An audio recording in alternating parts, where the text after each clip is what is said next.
Assalamualaikum warahmatullahi wabarakatuh. Apa kabar nih teman-teman? Semoga sehat selalu ya. Di sini saya sebagai mahasiswa IAIN Syekh Nurjati Cirebon.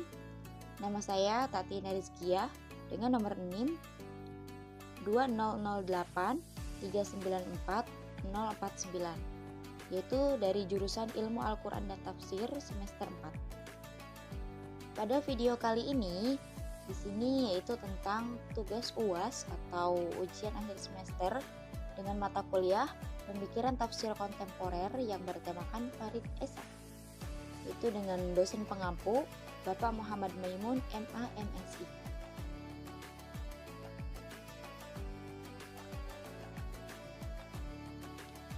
Baik, langsung saja. Yang pertama di sini ada biografi Farid Esa. Afrika Selatan, tempat Farid Esa dilahirkan dan dibesarkan, adalah wilayah yang memiliki nuansa pluralitas agama di Wynberg dan Butuhel. Esa banyak menjumpai tetangga Kristen di rumah atau di sekolah. Di wilayah ini pula, kelompok-kelompok suku asli yaitu San, Khoikhoi, dan Nguni dengan aneka kepercayaan tinggal. Walau ketiga suku tersebut disebut sebagai penduduk asli, tetapi lama-kelamaan suku Nguni yang berprofesi sebagai petani dan peternak sapi menguasai populasi penduduk di Afrika Selatan. Oleh karena itu, bila disebut warga Afrika Selatan, maka yang dimaksud adalah suku Nguni. Adapun pada akhir abad ke-18, orang-orang Belanda datang pada tahun 1652 dan Inggris datang pada tahun 1795, kemudian membentuk komunitas kulit putih di Afrika Selatan. Pada periode berikutnya, komunitas ini menjadi kelompok dominan dan bersikap rasial hingga memunculkan rezim apartheid.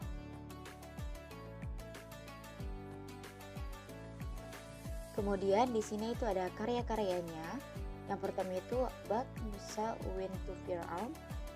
Yang kedua yaitu Quran Liberation and Pluralism. Dan yang ketiga On Being a Muslim. Adapun problem akademik Farid Esa, itu yang pertama ada problem yang berkaitan dengan kondisi sosial umum pada masyarakat Afrika Selatan. Dan yang kedua yaitu problem pemahaman keagamaan masyarakat Afrika Selatan. Adapun beberapa prinsip dasarnya yaitu yang pertama, pewahyuan Al-Quran menggambarkan bahwa Tuhan adalah zat maha transenden yang aktif dalam urusan dunia dan umat manusia. Prinsip yang kedua yaitu Al-Quran diturunkan berdasarkan asbab an-nuzul, yaitu sebab-sebab yang melatari turunnya wahyu dalam tradisi hermeneutika kontemporer. Sebab-sebab ini dibagi menjadi dua sebab, yang bersifat umum dan yang sebab yang bersifat khusus.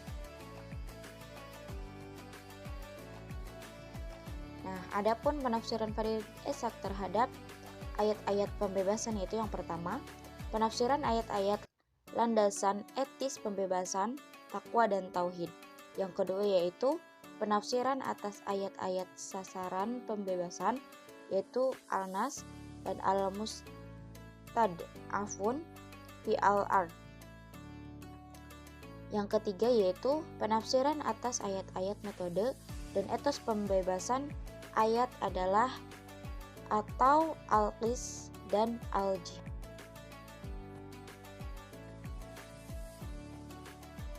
Nah, adapun yaitu pandangan Farid Esa tentang Al-Quran, tafsir dan takwil.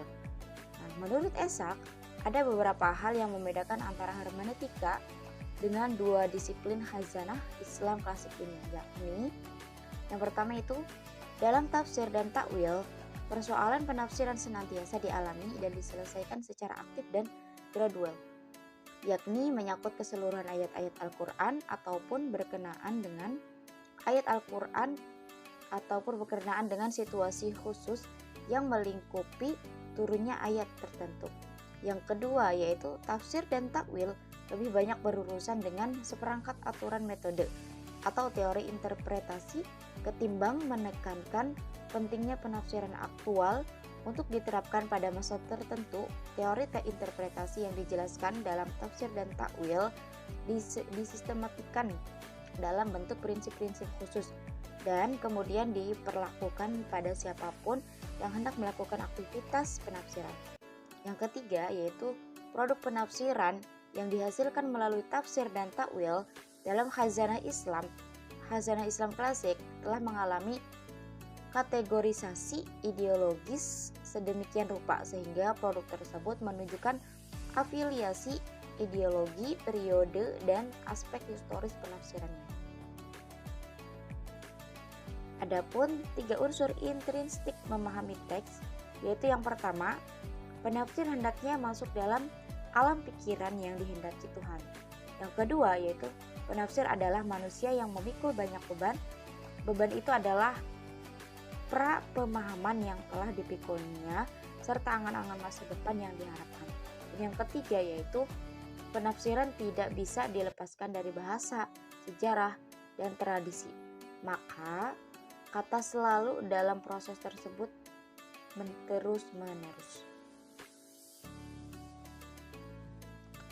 Nah, adapun konsep penafsiran Farid yaitu harus didasari bahwa Al-Quran benar-benar tidak bisa berbicara sendiri dalam wujudnya sebagai mushaf. Ia tidak lebih dari kumpulan-kumpulan huruf yang tidak memberikan makna apa-apa sebelum diajak bicara dan sebelum berkomunikasi dengannya. Singkatnya, hanya dengan berinteraksi langsung dengannya, Al-Quran dapat diungkap pesan yang terkandung di dalamnya. Hal ini bertujuan untuk menegaskan bahwa pada dasarnya dalam upaya membaca dan memahami Al-Quran terdapat proses dialog antara pembaca dengan Al-Quran itu sendiri. Jika pembaca mengajukan pertanyaan atau mencari pandangan Al-Quran, maka pembaca akan menemukan jawaban Al-Quran. Demikian pula ketika pembaca mengajukan bantahan atau sanggahan terhadap argumentasi Al-Quran, maka Al-Quran mengajukan argumentasi lain sebagai sanggahan terhadap bantahan tersebut. Demikian seterusnya. Adapun struktur epistemologi penafsiran Farid Eshaq, pokok pembahasan epistemologi adalah mengkaji 3 aspek utama yaitu sumber pengetahuan, metodologi, dan tolak ukur kebenaran atau validitas. Dengan melihat model penafsiran Farid Eshaq terhadap ayat-ayat pembebasan, maka dapat diungkapkan apa sumber pengetahuan tafsir Farid Eshaq, bagaimana metodologi penafsirannya, serta bagaimana validitas penafsirannya. Hermeneutika pembebasan. Hermeneutika pembebasan Eshaq terinspirasi dari konsep teologi pembebasan liberation theology Guiterres dan Segundo. Hermeneutika lingkar bahasa, pemikiran dan sejarah Arkon, dan hermeneutika double movement Fazlur Rahman.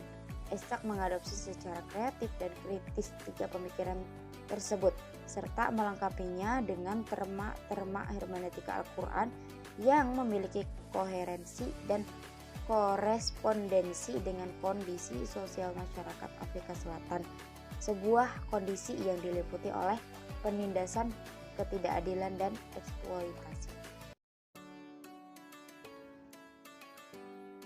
Adapun kritik Eshaq atas hermeneutika sebelumnya yaitu walau Eshaq mengaku banyak terpengaruh dengan Fazlur Rahman dan Arkon, hermeneutika kedua intelektual ini kurang memuaskan dirinya. Eshaq mengkritik hermeneutika keduanya masih berkisar pada wilayah kognisi. Rahman misalnya menyatakan bahwa metode hermeneutika yang memadai berkaitan khusus dengan aspek-aspek kognitif dari wahyu. Kunci hermeneutika untuk upaya-upaya kognitif ini adalah iman dan kemauan untuk dibimbing. Tafsir fokus pada lingkungan historis wahyu sebagai alat paling berharga dalam memahami. Rahman lalu mengusulkan proses penafsiran yang disebutnya double movement, gerakan ganda, yaitu proses penafsiran yang bergerak bolak-balik dari masa sekarang dan lari kepada masa lalu serta melihat teks normatif dan membawa spirit teks tersebut ke masa sekarang. Nah, mungkin itu saja sedikit yang bisa saya sampaikan. Semoga bermanfaat, khususnya bagi saya sendiri dan umumnya untuk teman-teman semua yang menonton pada video kali ini. Sekian dari saya, kurang dan lebihnya mohon dimaafkan. Wassalamualaikum warahmatullahi wabarakatuh.